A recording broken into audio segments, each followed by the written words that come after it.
Hey, this is the Culture Clash. This is the urban mix. Yep. We be whipping it, whipping it, whipping it, whipping it. Ladies and gentlemen, today we have in the building K. Harris. What's going on, man? You good? You already know what's going on with you. We here, man. We here. We stay working. You already know. One day at a time. You know what I mean? So, K. Harris, let's start first.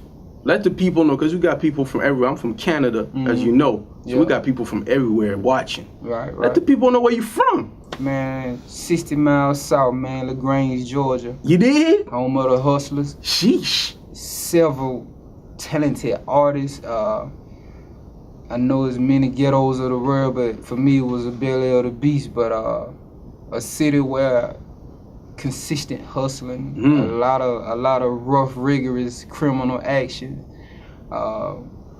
athletes, several talented artists out right now who I hope blow as well as I'm on blow. But LaGrange, Georgia, man, I did a little time in Atlanta as well with my father. We was in Stone Mountain at times, Buford Highway, Smyrna, all around Atlanta. So both LaGrange and Atlanta I call home. Okay, that's what's up. That's what's up. And is there anybody that the world knows that comes from where you from? Several athletes, you know. Okay. There's some artists who are on the rise right now, who I think their name will be prominent in the game in here soon. But just a lot of athletes, a lot of athletes. Right, okay. That's what's up. That's what's up. Okay, and the name K. Harris. Let us know, like, how did that came about as your artist name? Why K. Harris? Well, I mean, it's true to my government. I had a hard time in life just being myself, so it was like I couldn't really figure a way to or something that just said what's me beyond what actually is me. I heard T.I. saying something like people was calling him T.I. and he was going through the history of why they call him T.I. It had something to do with Q-Tip, and like, you know, now he's back known as Tip. And he was like, for all the years somebody called me a name and it was like it was strange. And so I was thinking to myself, like, okay, I want to stay true to myself in the culture. And then at the same time, it was like, I don't want it to be odd when you call me something. It's like, you know, who the fuck is that? Like, you know, so it's prominent. So a lot of people have called me K. Harris, from time to time, and it's true to who I am, my government name. And, you dig? Right on. You know what I'm saying? You got to keep it real. Right. But, okay, so for the people who have a hard time being themselves, like, can you give them some advice? Like, because I know a lot of people are having a hard time being themselves. So is there any words of wisdom or any advice that you have for those people like that? I mean, it's one thing is like, especially in the culture, which is heavily saturated on, you know, people not being themselves. I think the truth gonna come out eventually. And you know, skeletons always come out the closet. Man, if you ain't G, it's people in the hood coming out to tell it you didn't move work.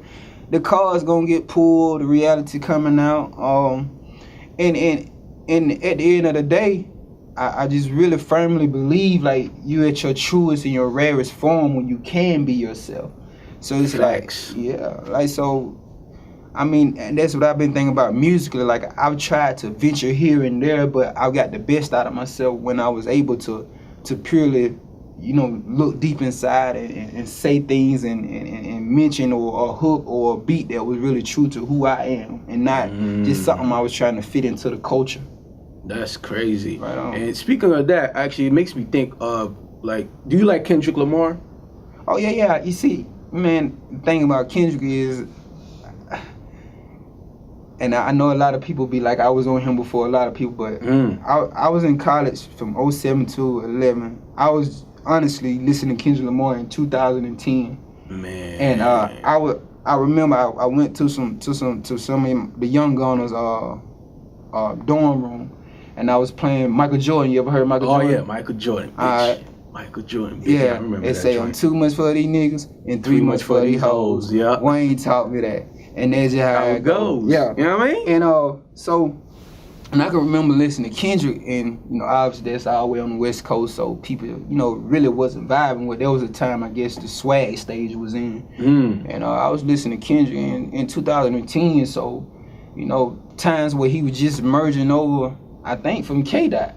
So definitely fuck with K-Dot. Exactly, because that's what I wanted to get into, because you said that, like, when you started becoming true to yourself, that's when you feel like it's like you just at your best. Right. And it made me think about Kendrick, because the transition between, like, when he was K-Dot and Kendrick Lamar, it was pretty much a similar situation too, where he didn't feel like he was being true to himself. So he was like, you know what?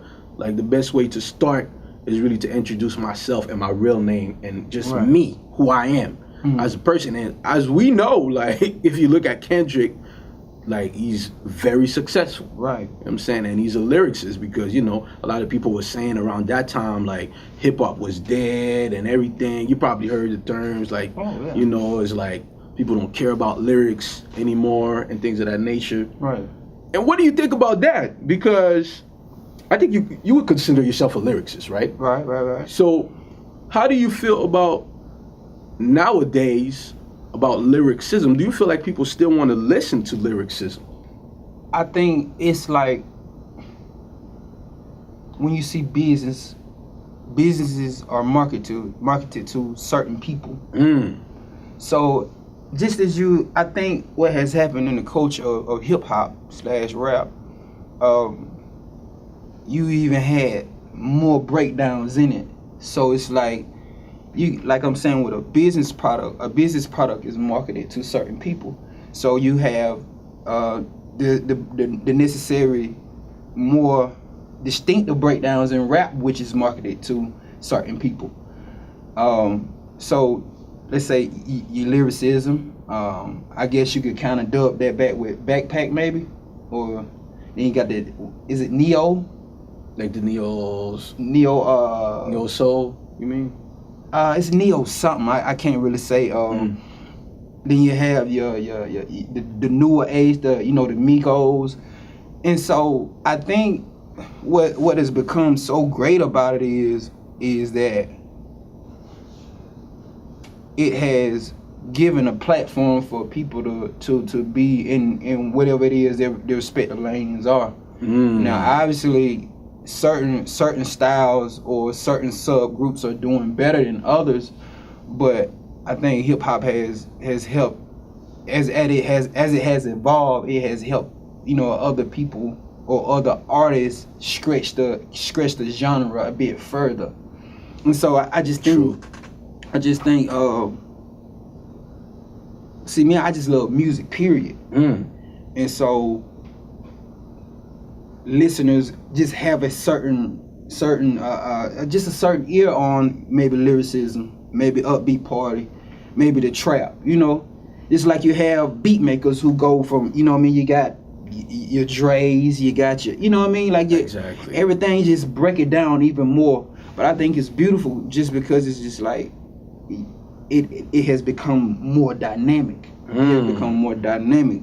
And I love lyricism, but there was a time, like, I would listen to Nas on the way up. You remember at that time where everybody was kind of the same, like, I know people had different cadences and whatnot, but when you look at rap, in certain times, I guess that everybody kind of aligned similarly.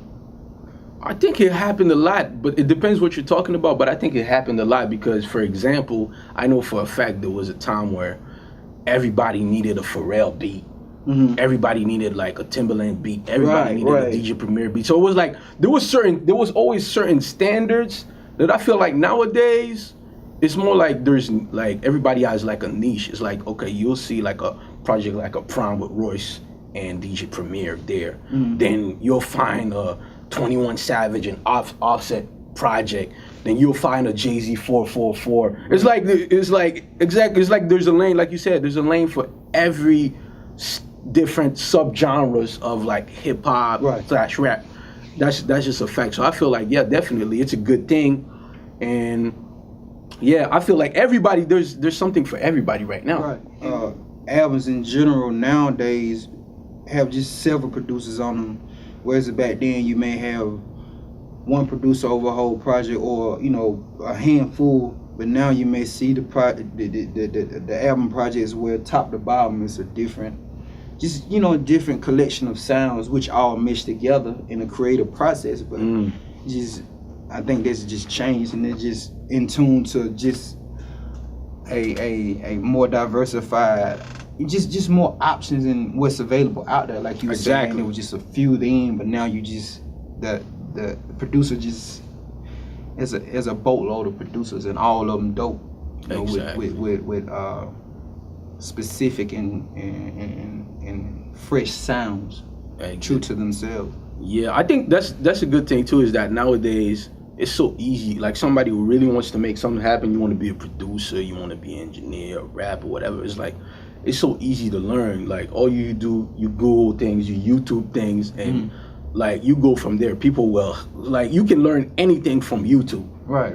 So I guess that's why it's easier for us to have a lot of producers, a lot of different artists, a lot of YouTube stars, a lot of comedians, because it's like technology, a lot of things that would cost us like thousands and thousands of dollars now, it's cheap. You could get it for $100. You could get a lot of things like just in your phone now, like you could get a dope camera, like it's just like it's easy to create now. Like if you're not creating, like you playing yourself. If you want to create, you should create.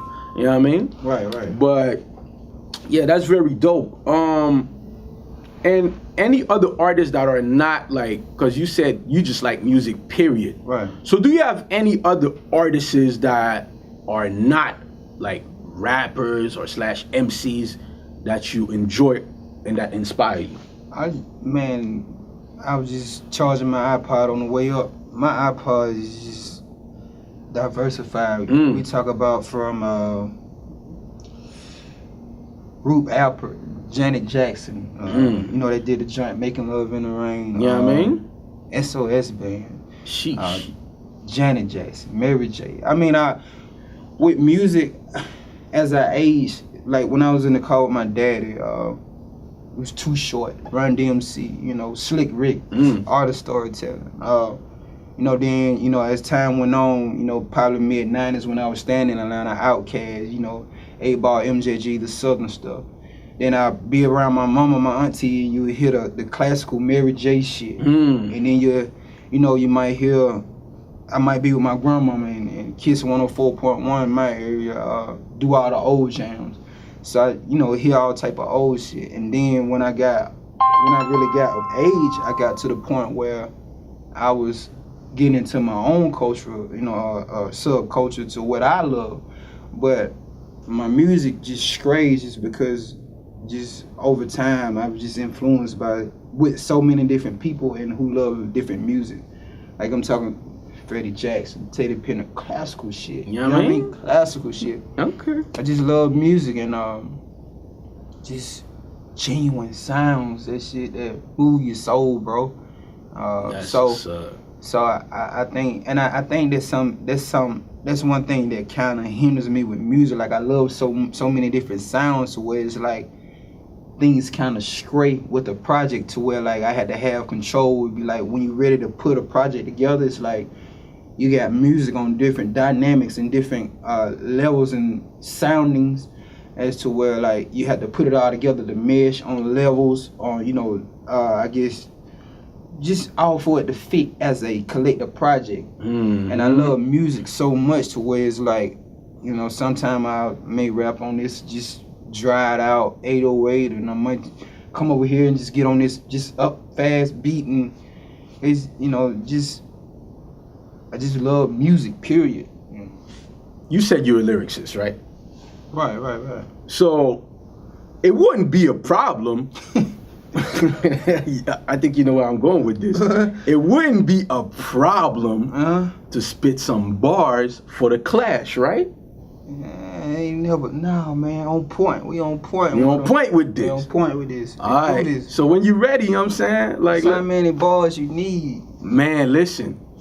Just give them a little. You can't give them everything. You want them to go and check you out. You got to just give them a little appetizer, and then they. You know what I'm saying? Right on. You know what I mean? Look, check.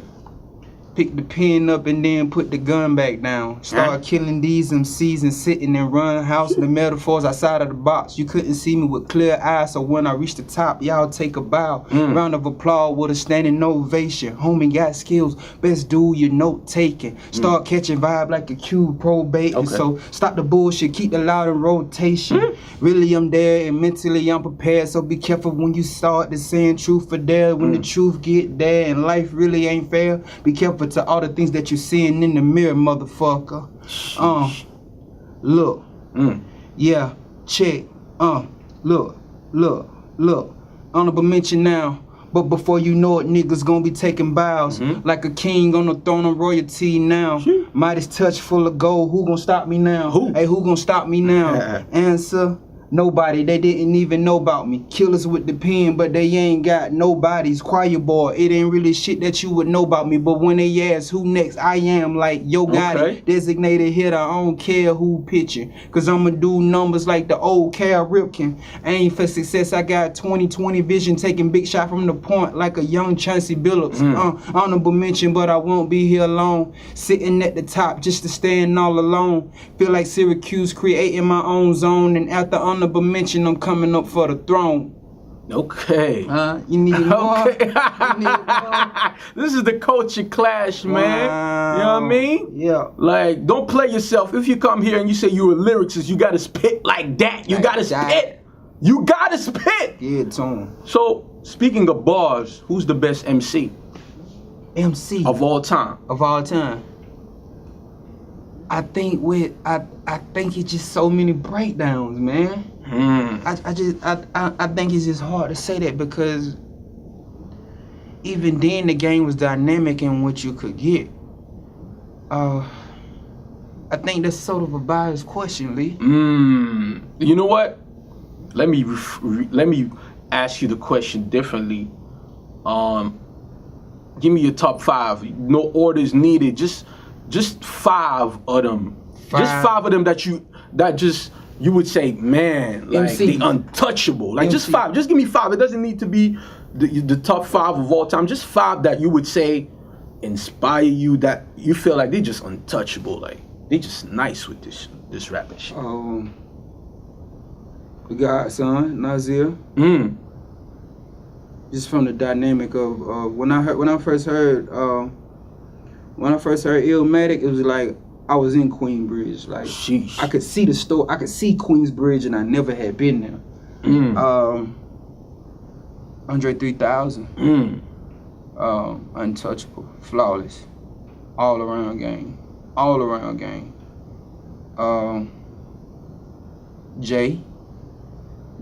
Jay's dynamic in ability to be able to rap on just about anything.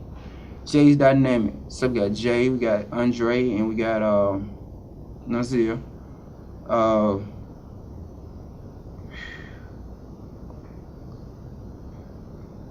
So we got. I'm gonna take Pop. I'm gonna take Pop for his ability to be able to be more to the culture than a rapper. More to the culture than a rapper. Being a voice to the people. That's facts. I cannot put Big in there, although Big is just infamous with the wordplay and with the flow and cadence. But no disrespect, but it's just not enough. Just not enough catalog. Content. Yeah. Right, but he definitely. It's time where I want to put him over Pop because he's just so smooth with the shit. Like he just do it without effort. So I'm gonna take Pop over Big for his ability to transcend himself outside of a rapper and be a voice for the people. And for number 5, MC. MC. I'm gonna go ahead and I'm gonna take M. I'm gonna take M for I'm gonna take M because the creativeness,